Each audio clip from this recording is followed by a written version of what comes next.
Um, oh my gosh, new set. I know. It's strange. It's strange recording in here, but before I was in my bedroom, but now I'm in my living room because I realised it's probably just nicer. It's a nicer atmosphere. I've got my boyfriend playing Destiny in the back, and yeah, I'm welcome back. I'm just here to yap. I've literally just finished work. 6 till 6 is crazy. They're taking advantage of me. The UK is taking advantage of me. However, if I just got my tax return, and let's just say I'm very, very, very happy with it. But why were the HMRC taking that much money from me in the first place? Like, let's be real. Okay, I understand the whole tax returns things, but how about you just take the money that you're meant to take away from me, not the money that's mine? However, all of it should be mine, because when I'm slanging in my 12-hour shift, is Boris Johnson come to help me? Rishi Sunak has not given me a helping hand. So why are you taking my money? The UK, you have to pay to breathe, especially London. London is so astronomically overrated. I grew up in London and I've moved out of London, and I'm just sick of it. When I go back to London now, I only go back to London if I really have to, or if I want a day out, because where I live right now is a bit boring. Like, it's nice to live, like, it's very peaceful. It's not a major city, but it's close enough that I can take an hour train back to London, but far enough that I'm way outside of London, which I love. Like, as I said, yeah, I grew up in London my whole life, and honestly, like, whilst growing up, it wasn't even that bad. Like, I lived in like southwest London, and there's so many bad stereotypes about southwest London, but honestly, I think I was gonna say it depends what crowd you're with, but that's such a lie, because like all the crowds mix up. Like, okay, southwest London is a bit extreme sometimes. It is a bit dodgy. It has its moments, but so does every area. East London, we don't talk about East London. And so growing up, it actually wasn't even that bad. However, when I hit 18, that's when it hit, because TfL, daylight robbery, because how am I'm getting 2 buses and TfL charge me like £15 at 3 a.m. in the morning. They don't even have the decency to take my money out of my account straight away. They'll charge me when it's 3 a.m. It's insane. And that made me realize zip cards came in clutch. And to anyone that doesn't know what a zip card is, it's basically just it's like a card. No shit, but it's a card, and you get like free transport. Well, it's only on buses if you're under 18. And I never realized how much like that was a gift from the Lord, because as soon as it stopped and I had to start paying for transport, that's when I was like, okay, I'm not doing this. Like, there is no way I'm going to the closest supermarket and I'm paying £5 just to get there. Or maybe that was just a reality check, because if I get a whip, then I'm still going to have to pay for petrol. However, where I live right now, it's amazing. Like, everything that I need is within walking distance. 5-minute walk, got all my groceries. 5-minute walk, got all my hair products. I've got takeaway, it's perfect here, and I love the peacefulness of it. Now when I go back to London, like, I'm signing myself up for something dangerous. Have you seen the way people stampede at Euston Station on a Saturday night? If you haven't experienced that, then I'm sorry you can't relate, but bloody hell, like, there is a sign in Euston Station and it's like, please do not run, everyone's trying to get to their destination in one piece. And the fact that they had to put that up, it's just a shit show. And to be dealing with that every day. Have you been on the London Underground during summer? Negative ventilation. I don't understand why they can't add it, but there's no ventilation. Even in winter, when I go underground, I know how to take my jacket and my jumper off, otherwise I'll literally overheat. I'll get so overstimulated, and I get overstimulated really easily, like really easily. Like, for instance, like now, it's weird, it's really weird, because I'll be out like the whole day and I'll be fine in my clothes. That's such a lie. Sometimes I always have, like, you know, like the tags on clothing, like here or like at the back, I have to cut them off because they will stress my life out. And I don't think this is the case with other normal people. However, all of those tags do have a little scissor sign, but I'm assuming people can just put their clothes on and have the tag there and scratch their neck and not bother them, but it can't, not with me. That will send me into like overdrive and I will not be able to focus on anything but that. But like, my main point was, like, if I've been out all day and I've like So let's say I'm getting home and I'm walking up my stairs. I live on like the third floor, so it's like 1, 2, 3, like 3 flights of stairs. I'll be fine. As soon as I touch the top of those stairs, I need to take all my clothes off in that moment. Like, I'm profusely sweating. I'm so overstimulated. Like, it's insane. And like, I will real time glitch. Like, I can't do anything. I just need to take my jacket off. I need to take my shoes off. I need to take my socks off. I need my feet to breathe. I need my body to breathe. And it's weird because it's just as soon as I get home, as soon as I touch the door, then all of a sudden my clothes don't want to do their job anymore. And like, I have a similar thing with that, like needing to pee. Like, when I'm at home, I'll go pee like 4 times an hour. I don't know why. I think it's because, but let me finish my point. I'm saying that as if there's anyone interrupting me. I'm interrupting myself. Anyways, like, if I'm out, I won't need to pee for 5 hours. Like, I can hold it and pee. Well, it's probably TMI. I'm talking a lot about pee, but I don't care. Hold it in for a little while. But as soon as I get home, I need to pee every 3 minutes. Gosh, going to sleep is a chore, because I will need to pee like 7 times before I can actually comfortably get into bed. Because then I guaranteed know that I won't need to pee. And like, if I pee a lot before I go to sleep, then that reduces my chances of needing to pee once I'm comfy on in bed. And that's just how I see it. But my point was that I feel like it's like a subconscious thing. Like, subconsciously, because I know that the toilet is right there, then I need to pee. But it's not even one of those ones where I can switch it off. I can't switch this off. And it's so infuriating, because I'll pee and 2 minutes later I'm like, I need to pee again. And you know, I think the reason for that is, I feel like a normal person can evaluate that there's pee in their bladder and be like, okay, there's pee there, but I don't need to pee it out right now. Like, my bladder's not full. But for me, as soon as I feel that there's pee in my bladder, I need to get rid of it ASAP. That's enough pee talk. What was I talking about? London. Honestly, I'm saying it's overrated. I don't know if that's just because I live there, but there's no way that someone... Oh, well, I can see why you would enjoy the city of London. Like, I live quite close to central London as well, so it was quite busy. And oh my gosh, I went to school near like Wimbledon tennis, and during those times it was so busy. Like, getting to school was a chore. It was a chore in its anyways, but it was even more of a chore. I don't know how I woke up 5 days a week at 8 a.m. And to be fair, I do that now. I have a full-time job. However, school, how did we as a society, not society, like generation, do that for like 7 years? For like more than 7 years. I went to secondary school. I woke up at 7 a.m. I got to school by like 8:30 for 7 years straight. And the thing is, I was always late. I'm one of those people that's like chronically late. Like, and the thing is, what's even more fucked is, like, being late really stresses me out. I hate being late. However, I'm always late. I know, it's a bit shit, but what's my point? School? Being late?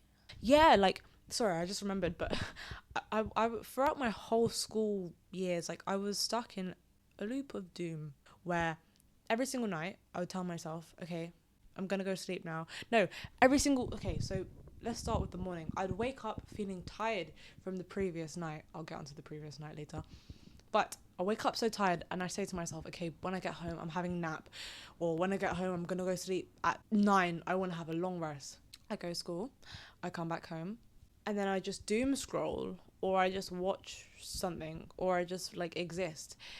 And it will get to the time where I told myself I'm going to sleep. And I'll be like, I'm not really feeling too tired. I'm going to stay up. Because I wasn't tired. And then I'd always end up going to sleep at like 1 a.m, 2 a.m, 3 a.m, especially around COVID. COVID really fucked up my sleep schedule. I was going to sleep at quite literally 9 a.m.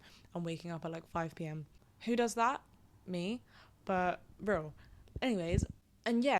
And then I would always wake up in the morning like super duper tired, and I would tell myself the same thing the next day. But what I failed to realise is that I was in a pattern, a literal sleeping pattern.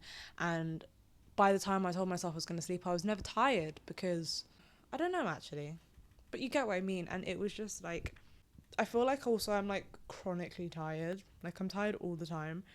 But I'm not. But I am. If you get what I mean.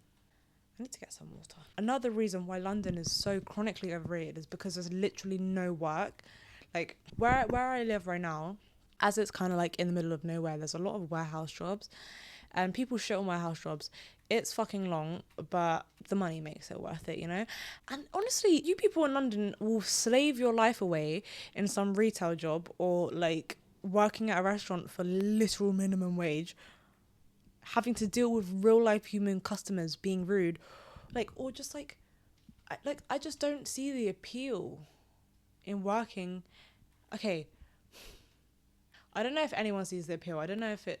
I'm saying it as if it's a choice, but of course, there's a lot of people that don't really have a choice. But it's just the fact that so many people shit on warehouse jobs and anywhere that isn't outside London. And honestly, I was a victim to that. I used to shit. I was like, if you're from the UK and you're not from London, what are you doing? But this was back in the day when the UK was somewhat good and London was like thriving. COVID and Brexit jammed all of that, so that's out the window. As I was saying, because it's in the middle of nowhere, there's like warehouse jobs and stuff like that. And honestly, I think I hit a jackpot because right now, like where I work, it's actually like really calm. Like obviously the managers are bastards and the management is no comment, but the people that work there are nice, and there's a couple managers that are nice, so I guess it balances out, and I can't really complain considering the shit show a lot of the other people that I'm friends with are dealing with in their jobs. To be fair, I've gotten really lucky with all my past jobs. Like I used to work at, this is my second job. I've worked like agency shifts like here and there. I worked at this like horse racing place in London, and it was like I had to like serve beer and like wine and drinks to all like the posh horse people, and honestly they were so rude. And it was also, I did it the night after carnival. Like I went to carnival with my friends, then the morning after I had that shift, and it was what, like 8 till 6, and then I went to the carnival after party club, which was at Ministry of Sound in London. That is a really, really good club. I personally really liked it because I like the music. Like there's different rooms, different types of music. Drinks are nice. Not nice, but they're like, it's not like ridiculously overpriced. Plus it's just a nice club. Like I remember, I'm not even going to get into that. But actually, fuck it, why not? I went to this other club. I think it was Tape in London. It was like for a freshers event. Like, and it was so shit. Like what in the bando, like it was not okay. Maybe that was just my experience. Maybe I was too drunk to even remember it properly. But I wasn't a fan. But yeah, I and then I went to the club that night of my shift after being in carnival the previous day all day. Insane. So maybe I was just in a bit of a bad mood. But the people were bastards as well. They were very like stuck up. They were very like entitled. And it's like, I was put behind the beer taps, and obviously now I know that if you try and pour a pint of beer and you hold it upright, it's just going to be foamy. I was not trained in beer taps. I was just put there and told to serve the drinks. So there's me like holding this pint glass, and it's just foam everywhere, and I've got these rich white men just screwing me. I should have given attitude back, but you know, I kind of wanted the job. That's a lie, I didn't. That was the first and the last time I ever went there, and I'm glad, because I got served food though. I got lunch. It was hot food. It was like a roast, but I could have got a better one from Spoons, I'll be wrong. But yeah, and then another job I worked one day at this small like go-karting warehouse, and I had to like pick like parts for go-karts and stuff. And I went in one day, I did the shift. The next day, I told them I was ill. No, I had really bad stomach cramps. I don't know if I did have really bad stomach cramps or I just didn't want to go in. But either way, they fired me just because I said I was ill. What do you want me to do? Plus, I didn't like it there. I was quite literally like the only person working there, and the rest of the people working there were like just not my vibe.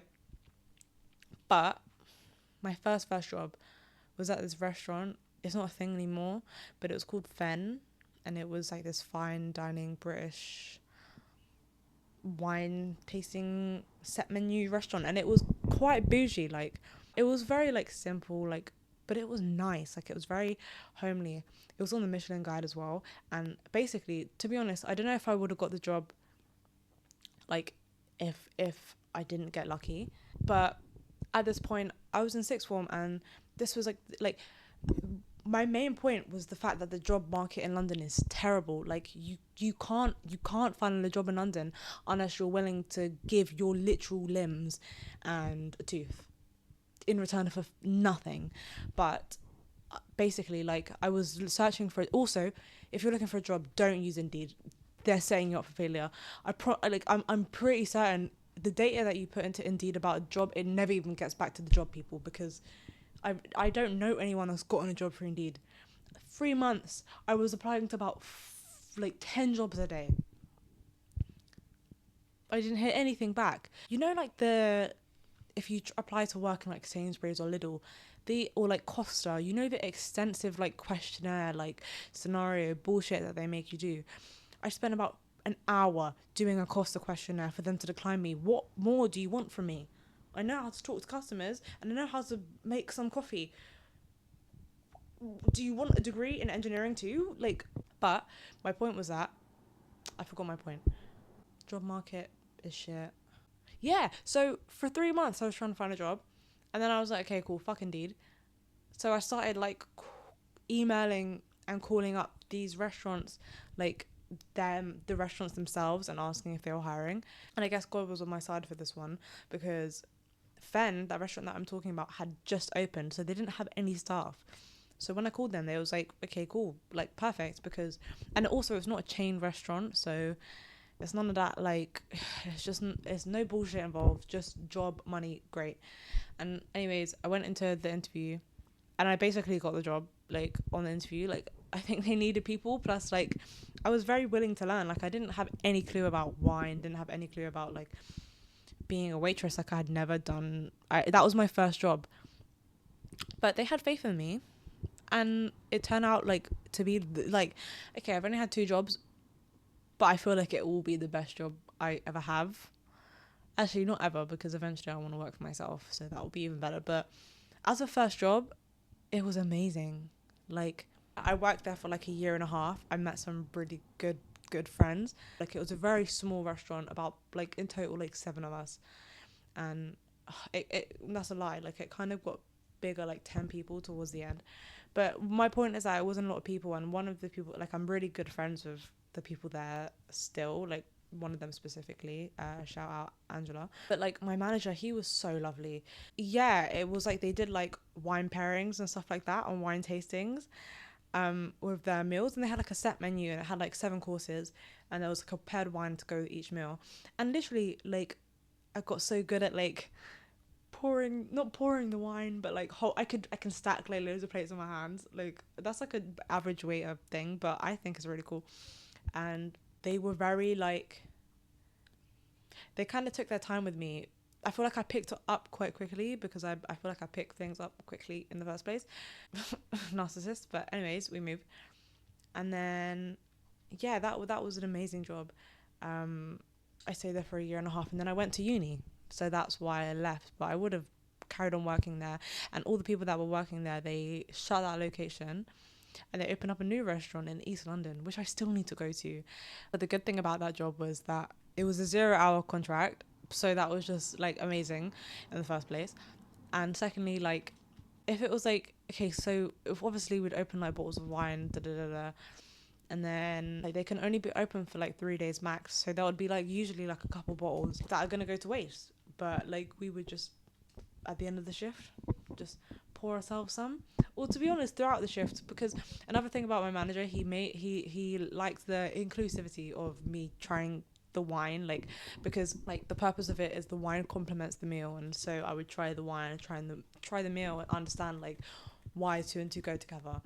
But, like, also, do you know that people can smell a glass of wine and they can be like, oh, this grape was grown in Italy in 2000, and like, people can tell, like, where it's from just based on the smell, like the exact location and seed that it grew from, which I think is really cool. But my point is that I don't remember my point, but yeah, what was my point? Yeah, so most times I would literally like go home from work a little bit tipsy, but it was great. It was never like, there was literally nothing I could say about like bad from that job. However, like, and I never had any racist encounters because everyone else that worked there was white, and I was like just a little black girl, like just like, and it was fine. Like, I didn't ever feel no judgment from all of them, and they were like, for the first like year, first like 7 months of that job, I was the only girl working there, and just like 7 other white men, and that, I feel like at first, like, if you was to say that to me, I would be like, but it turned out to be great. Like, they were all really nice, and it was just a really good time working there, and I tried some really, really, really good food. But as I was saying, I never had any sort of like racist or bad encounter, apart from literally the last shift I ever had, the last hour of my shift. In that restaurant, we had like a private dining room in the basement. It's like a massive wine cellar, really, really cool. But yeah, and so like one person would usually take the downstairs table because it was like a 10 person table. It could fit up to like 12, I think, but like, yeah, I think, yeah. Anyways, long story short, I was serving this family. They were quite like, it was like this family from New Zealand, and it had like the grandparents and like the children. By children I mean like fully grown adults, like in their 30s, and their grandparents. And like, I don't know, someone must have pissed the grandpa off, or he was just a bit racist. But basically, like, he asked me for a coffee. So I brought him a coffee. I didn't add milk because you just asked for a coffee. You didn't ask for with milk. Bear in mind, other people at that table had asked for a coffee with milk. Like, if you want a latte, just say so. If you want a coffee with milk, just say so. But if you ask me for a coffee, I'm going to give you a black coffee, king. That's just how it works. Anyways, so I give him the coffee, and he's like, that's not what I ordered. And I was like, I'm so sorry. Like, that's what you told me. And he was like, what did he say? I've got this whole story confused. No, I haven't. Okay. I've got one part confused. So he asked me for a coffee. That's correct. However, I think I did add milk. I think, just imagine everything I said but opposite. So he asked me for a coffee. I added milk. But basically, he made a comment that was like, oh, I didn't know whether I should ask because you're black. And then looked at the coffee. Like, what did I do? And so I remember I was just like, okay, I'm sorry, I'll get you a new one. Whatever he asked for, he must have asked for. Maybe he asked for with milk. Maybe he asked for without milk. I don't remember. But that was his comment. Just like, he didn't want to say black coffee because I'm black.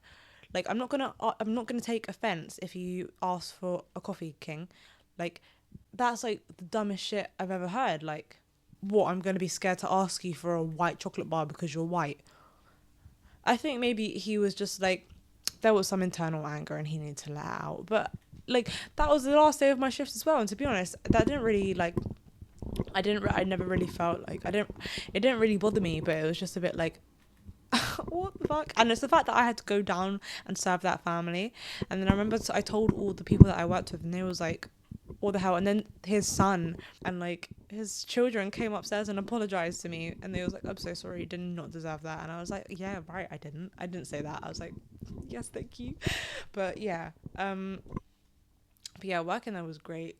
I remember I had like one other experience working there where like, it was so embarrassing. I think I have like, I think I still have like the Snapchat story that I posted like when this happened. But I was serving this couple like their food, obviously. Anyways, so it was my break. It wasn't like a break, but like we had like, I never really had breaks, but I could go on break if I wanted to. I just couldn't take the piss with it. Like, if I wanted a 10-minute breather, I can take a 10-minute breather. And usually my shift would be like from like 5 till 11. But usually I would stay until like midnight if I was like helping like clean up and shut down everything. But yeah, so I was serving this couple, and they were okay. They weren't like anything too crazy. But yeah, so I go take my break. I'm on the toilet. I'm on my phone. I'm just sat there on like pants down. Of course, I'm on the toilet. But anyways, I forget to lock the door, and the woman that I'm serving opens the door wide, sees me sat there on the toilet on my phone. I look up at her. We make eye contact. I'm like, fuck. She shuts the door immediately. I'm like, are you kidding me? this did not just happen. It's the fact that I can hear the chefs in the door next to me saying that their food is ready and I'm the one that has to take it over there. I did not take it over there. Thank the Lord they were on their dessert. But I remember I like dilly-dallied. Like I did everything. I was refilling all the water glasses. I was refilling shit. I was doing everything but taking the food to their thing. And luckily, I'm pretty sure they sped up. Like, I'm pretty sure they were going to sit down and order another glass of wine, but I'm very certain she told him to leave. Like, they hurried up their dinner. And I have to thank them because I wasn't going to face that and she wasn't going to. Because that's so awkward. You've just seen my whole vagina. What the fuck? But anyways, I think that's the end of today's yap. But I hope you enjoyed. I feel like I'm getting more like casual at this. Me when podcast. Me when yap. But I will see you guys next week or whenever. But I hope you guys had a good day. I had a good day. This is fun yapping. I haven't yapped in a while. But yeah. Okay. Goodbye.